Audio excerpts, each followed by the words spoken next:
Book 29 of 2019 was Autumn by Ellie Smith. This was recommended for book club because Ellie Smith has wrote them as a quartet, so there's 4 of them, and her winter one apparently was quite good, so we recommended the autumn one. I really enjoyed it, and I mean, when I was first reading it I was like, what is it talking about? Because it was talking a little bit about what I can only assume was Daniel's dreams, and I think it was kind of a little bit of a hint at what happens after you die. Not to suggest that he dies, but he was in that of consciousness, so it's kind of almost like that suggestion of where do we go and what happens. And there's a few like philosophical questions brought up about like what body are you in, and do you have a body, that kind of thing. And it's a really, really nice book in the sense of there's these 2 characters who are brought together due to circumstance. So Lisbeth lives next door to Daniel. Daniel's a lot older, she's a child. Her mum doesn't really look after her that well,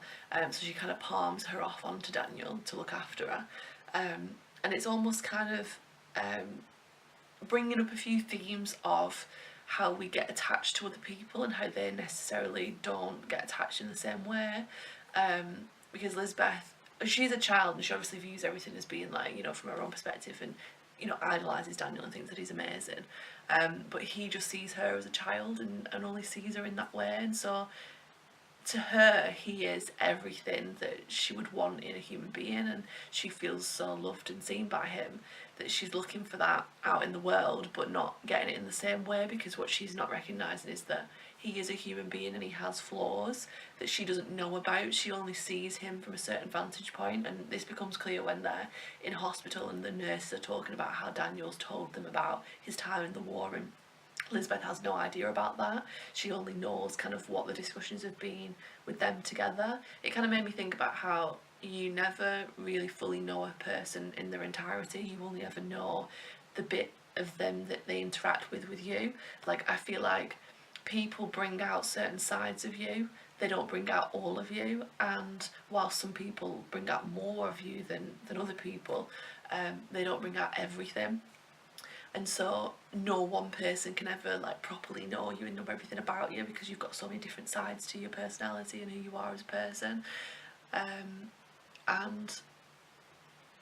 it's almost like touching on how when you're a child, if you have those kinds of loving deep connections with someone, how it can actually be a detriment to you in your adulthood, because you are looking for that in somebody else and probably not finding it because you're not recognising that, you know, it's an idealised form of love. It made me think as well about kind of unrequited love and how you can almost have a connection with someone, like connection with someone's soul, who they are deep down, but that it's not, you're not in the right, what's the word, because she's a child and he's older, so that's never going to work, but like there's other circumstances as well where 2 souls might meet, but one of them is male and the other one's male and they're both heterosexual, or one of them's male and female but one of them's homosexual, and you know, that kind of thing where you kind of meet someone and you'd be amazing together but it doesn't fit for other reasons, for other societal kind of reasons, and how you can connect with someone but it still not be that you would end up with them, and that kind of familiarity of souls when they meet. So I found that kind of really interesting. I thought of something else then and I've forgotten what I was going to say. Oh, and how Daniel also has unrequited love for someone else, and again, like, she is like a famous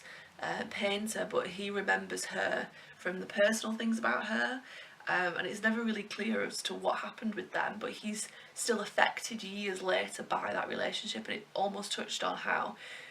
we can be affected by somebody and it can stay with us for years, but that other person is not affected them and they're not bothered by it. So kind of unrequited love that we've had has a scar on us and we carry that through our lives and it affects our other relationships, but you know, the other person doesn't know anything about it, isn't any the wiser to it. So I kind of really liked how, you know, when it first started off, it was just kind of a little bit empty, a little bit hollow, but then with each chapter it kind of almost like layers on the character, like the characters kind of start off 2D and they kind of build and build and build to get like 3-dimensional, and I really enjoyed that because it's almost like when you get to know somebody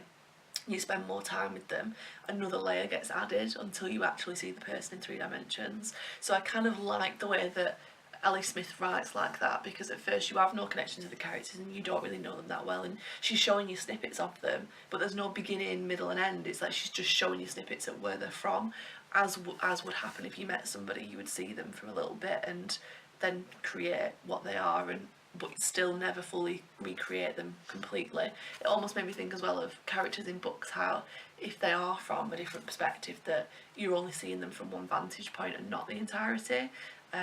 There's someone at my book club that always says, about the reliability of the narration, and it kind of made me think of that as well, which is something that I don't tend to kind of think about when I'm reading, like, oh, is this a reliable narrative? I just kind of take it at face value, but it kind of made it seem like, everyone has a different viewpoint of a person because of their experiences with that person, and so nobody ever fully knows an individual, and I guess you can never really fully know yourself, because you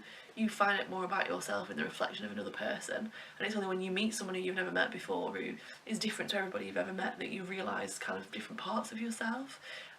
So yeah, I really enjoyed it, not because it was like amazing or anything, but just because I felt after I'd read it that I missed the characters and I missed their relationship, and so it's kind of a book that is warm and comforting rather than like an amazing read or whatever. So I recommend it. I don't think I'm really motivated to read her other 3, and apparently they don't follow on with the same characters, so it would kind of just be like her writing. She is a good writer, but I'm not motivated to read the other 3. And apparently this one was written very quickly compared to the other ones, so maybe she didn't put as much thought into it and things like that, so maybe her other ones would be better. I think if it got suggested by someone, or really, this is really good, read this, I probably would, but I'm not kind of motivated to go out and buy it. But I did enjoy it, so I do recommend it.